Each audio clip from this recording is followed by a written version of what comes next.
Iran के खिलाफ मोर्चे में अमेरिकी नौसैनिकों की बिगड़ी हालात। मेंटल हेल्थ क्राइसिस खड़ा हुआ।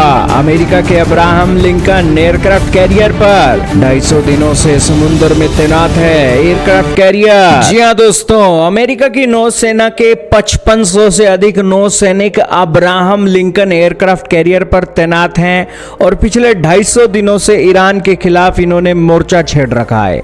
और इतने दिनों से दोस्तों लगातार समुद्र में तैनात रहने से गंभीर मानसिक तनाव अमेरिकी नौसैनिकों को हो रहा है।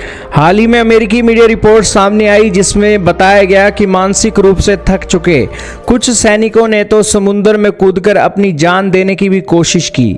3 अगस्त को एक मामला निकल कर आया जिसमें एक सैनिक जहाज से नीचे कूद गया था। हालांकि 1 घंटे के भीतर उसे बचा लिया गया और इलाज के लिए भेज दिया गया। अधिकारियों ने इसे मानसिक स्वास्थ्य से जुड़ी घटना माना है। दोस्तों, युद्ध के कारण मिडिल ईस्ट में सप्लाई चेन प्रभावित हुई है, जिससे इन एयरक्राफ्ट कैरियर पर ताजा खाने और जरूरी राशन की कमी हो गई थी। सैनिकों को टूथपेस्ट, साबुन और डिओड्रेंट जैसी बुनियादी चीजें भी नहीं मिल पा रही थी। जहाज पर शौचालय और शावर टूटे हुए हैं, गर्म पानी की किल्लत है, कई जगह फफूंद जमने की भी शिकायतें आ रही हैं।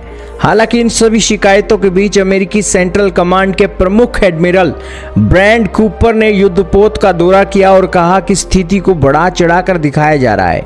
उन्होंने दावा किया कि अमेरिकी नौसेना के सभी 11 चालू एयरक्राफ्ट कैरियर में से यूएसएस लिंकन पर मानसिक स्वास्थ्य के मामले सबसे कम हैं।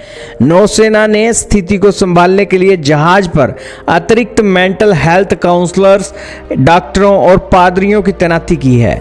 खाने और साफ पानी की सप्लाई को भी सुधारा गया है। सैनिकों के परिवारों के भारी विरोध और अमेरिकी संसद के दबाव के बाद अमेरिकी नौसेना की एक्टिंग सोसाइटी सेक्रेटरी ने घोषणा की है कि यूएसएस अब्राहम लिंकन को जल्द ही अमेरिका वापस बुलाया जा रहा है। इसकी जगह लेने के लिए प्रशांत महासागर से दूसरे शक्तिशाली aircraft carrier USS George Washington को मिडिल ईस्ट के लिए रवाना कर दिया गया है। दोस्तों, अब ये अब्राहम लिंकन कहाँ जाएगा?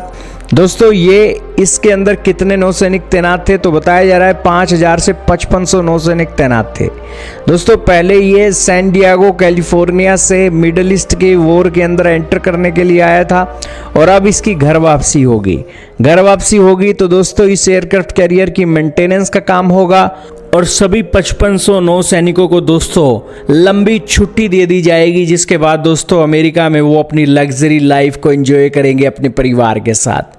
तो ये होने वाला है दोस्तों इन नौसैनिकों के साथ। और बेसिकली 250 दिनों से ज़्यादा का एक समुंदर में एक तैनात रहना एक रिकॉर्ड है और इस रिकॉर्ड के बीच दोस्तों मानसिक तनाव भी जायज़ है।